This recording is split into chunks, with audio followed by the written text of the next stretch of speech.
Приветствую вас на моем канале.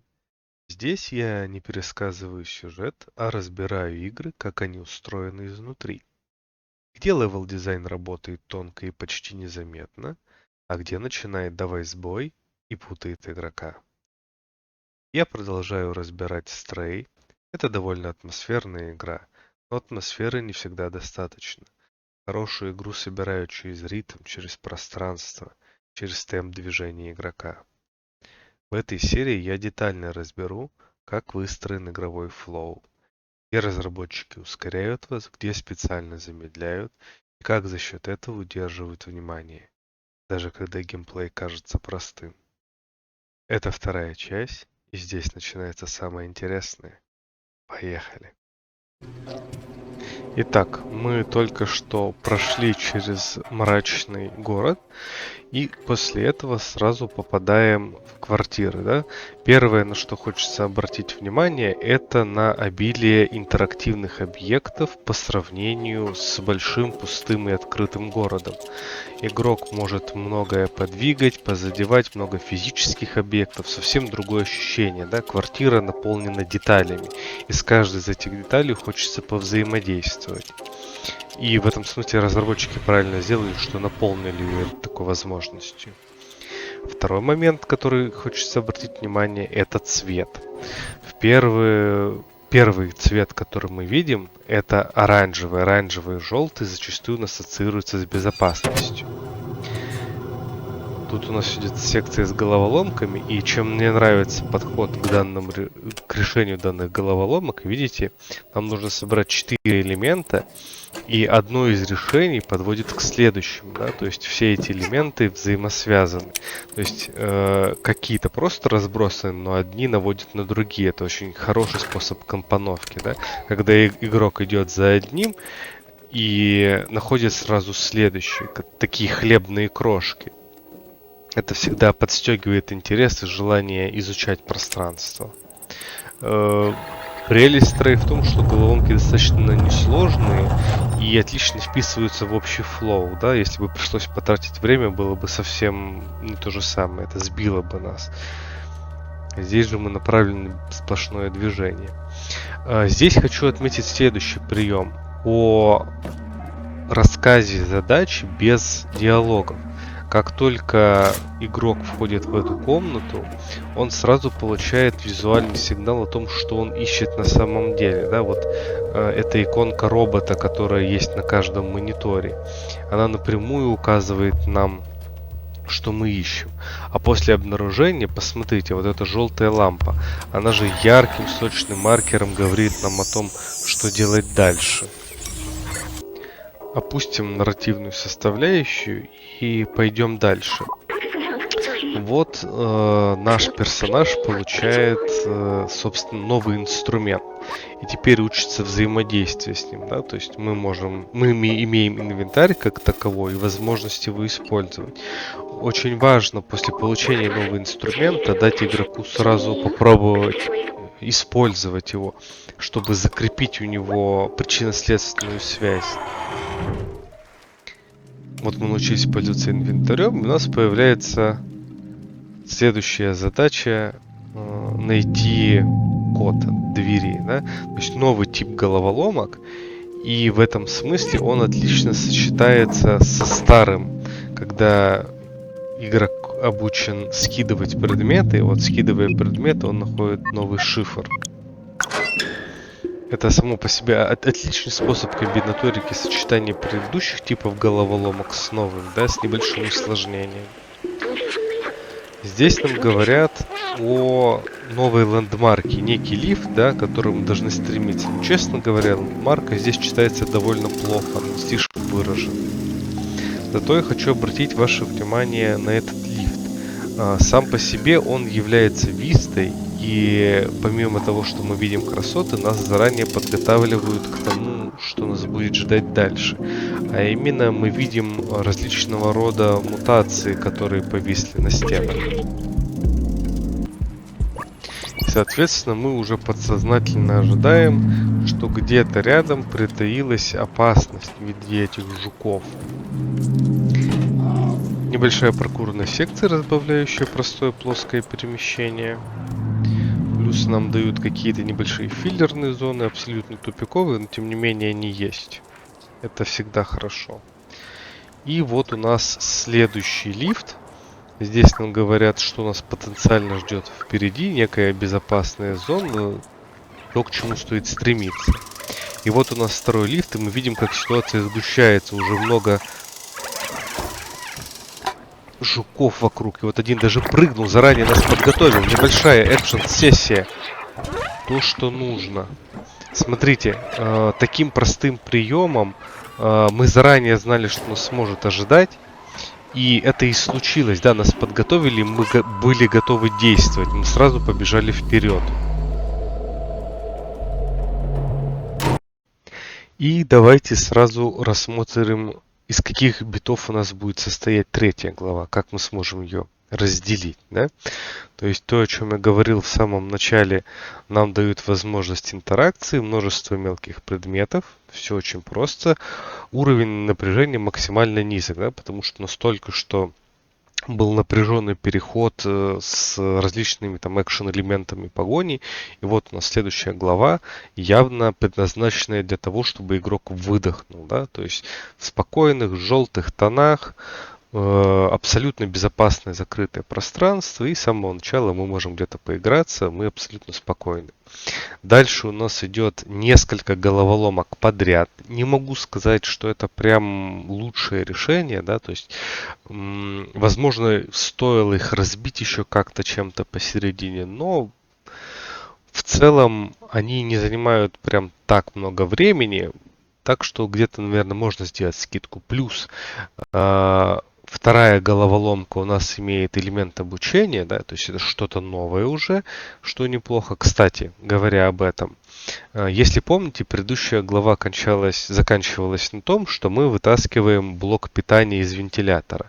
И, собственно, сразу же после этого следующая наша головоломка основана на том, что мы вытаскиваем и вставляем эти же блоки. То есть нас буквально за несколько минут до этого обучили, и сейчас мы можем воплотить эти знания в реальность, закрепить их в новой головоломке. Отличное решение, я считаю.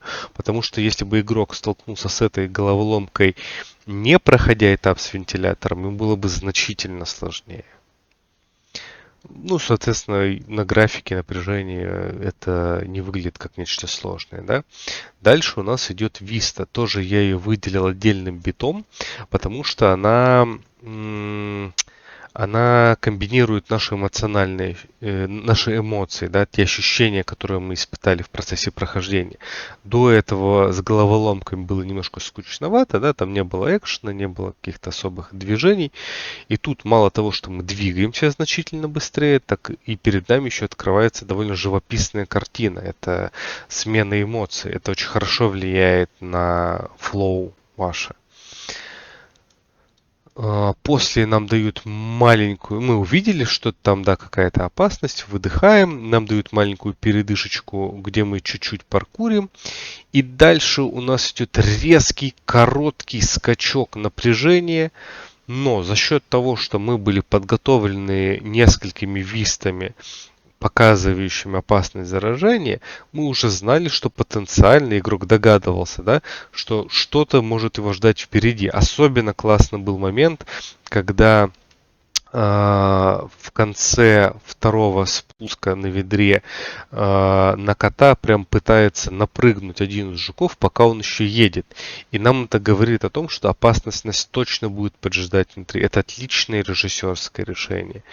Ну и сама погоня в этот раз была достаточно короткой. Да? Если в прошлый раз нас немного подушили, то здесь буквально в пару прыжков мы уходим от опасности. Я думаю, затягивать здесь не стоило. И плюс мы видим там значок домика, да, что у нас символизирует вход в безопасное пространство. Такой визуальный язык в виде знаков отлично здесь проработан.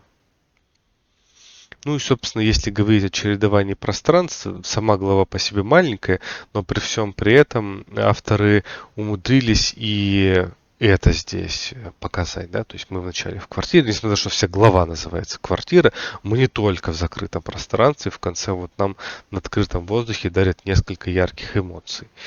Это хорошее решение.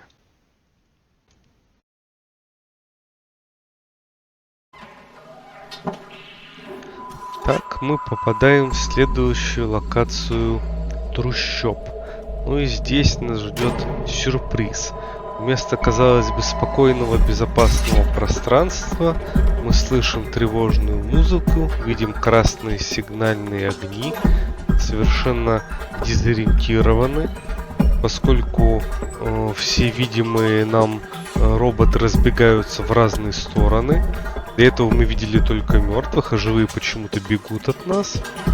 И это довольно интересный режиссерский ход на самом деле, потому что он создает эффект разрыва между потенциальными ожиданиями игрока и то, что на самом деле происходит в игре.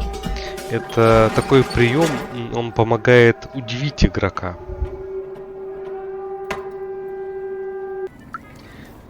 И тут возникает вопрос, насколько большой нужен хаб в игре с линейным продвижением? С одной стороны, он своей структурой неплохо разбавляет свое линейное перемещение, которое у нас было до этого. Но есть и другая сторона. На игрока обрушивается слишком много возможностей. Он может залезть куда угодно и находить кучу мест, которые хотелось бы изучить. Кучу возможностей имеет. Ну, в частности, мы рассматриваем именно этот хаб. И из-за вот этой всесторонней разветвленности игрок зачастую теряется от переизбытка вот этих возможностей, поскольку есть очень большой контраст с повествованием, который был до этого, где мы просто бежали по прямой и решали какие-то несложные задачки. А здесь на игрока это буквально все обрушивается. В этом смысле, пожалуй, хотелось для этого хаба создать, пожалуй, какую-нибудь более кольцевую, читаемую структуру. А в нашем случае она дает максимальную свободу, и из-за этого игрок сам себя запутывает. Я признаюсь честно, я и сам люблю исследовать закоулки. Но в данной игре это ощущается, пожалуй, лишним. Ведь это не Fallout, где занимаешься постоянным эксплорейшеном, который является непосредственно большой частью игры. У нас здесь вполне себе линейное повествование, которое в том числе закреплено с механикой движения разнообразной. И сама эта идеология, она толкает игрока вперед, а не на такой тип исследования взаимодействия. Опять-таки, не хочу сказать, что это плохо, но на мой взгляд, данный хаб имеет слишком много таких возможностей. Нас как будто бы насильно стопорят, дают кучу красивых мест для исследования, дверей без ключа, которые нужно найти. И, конечно же, большинство игроков не хотят упускать этот потенциальный контент и стремятся собрать все. Различные ноты, там, банки и так далее. Я сам топографическим кретинизмом не страдаю, но признаюсь, что ориентироваться было тяжеловато. Город получился довольно большой и многоуровневый. Конечно, разработчики пытались помочь игроку сориентироваться в пространстве и расставляли различные ландмарки и узнаваемые места. Для меня было две основных ландмарки. Это большая площадь с хранителем, и вторая это бар из-за яркой вывески. Но обе из них находятся рядом, и одна как будто перекрывает другую. А еще, по идее, одной одной из ключевых лендмарок должен быть лифт, который по сути является главным нашим следующим элементом, который продвинул бы сюжет вперед и, собственно, является основной целью, к которой мы должны стремиться. А вот площадь хранителя центром хаба не является, что в том числе делает ее ценность ниже. Да, она завязана с рынком торговца, но как бы и все. Говоря про верхние уровни, где с лендмарками ситуация на самом деле еще хуже, поскольку они имеют, помимо прочего, еще дополнительные перепады высот, которые так или иначе перекрывают зрительный обзор пространства.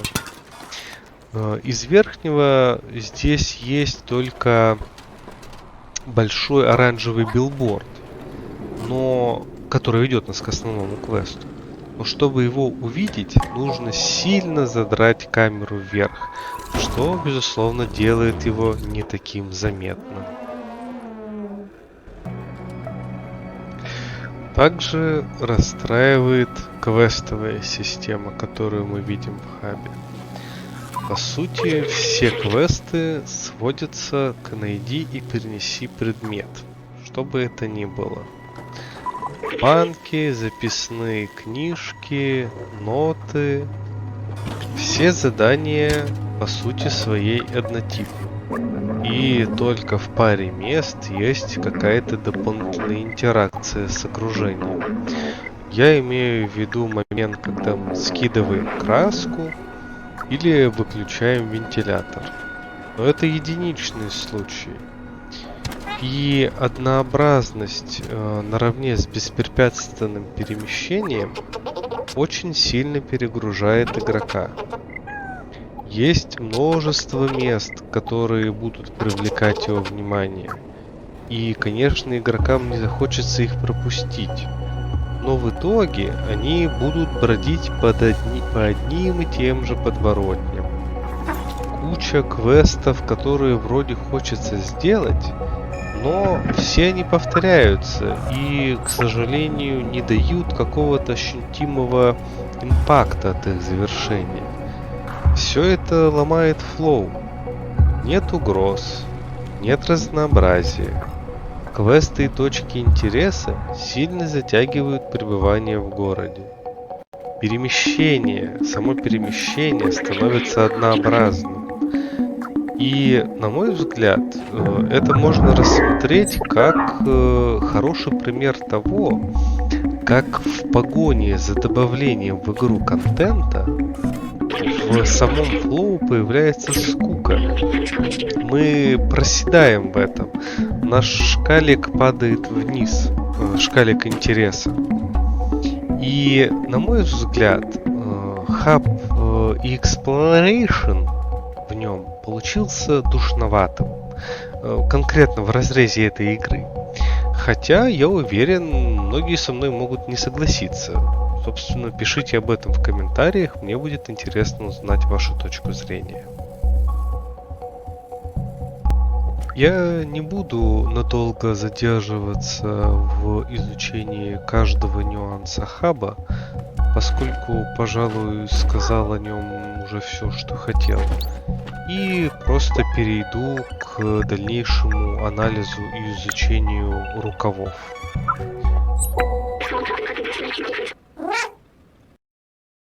Вот так в Stray работает ритм. Не за счет сложных механик, а за счет пространства, темпа и контроля над вниманием игрока. И это, на мой взгляд, куда более тонкая работа, чем может показаться на первый взгляд. Напишите в комментариях, почувствовали ли вы контроль во время прохождения, или все воспринималось естественно и незаметно. В какой момент игра, по-вашему, сильнее всего управляет игроком? Интересно посмотреть, совпадут ли наши ощущения. Если разбор был полезен, поддержите видео лайком. Если вам близка тема левел дизайна и хочется видеть больше глубоких разборов, подписывайтесь.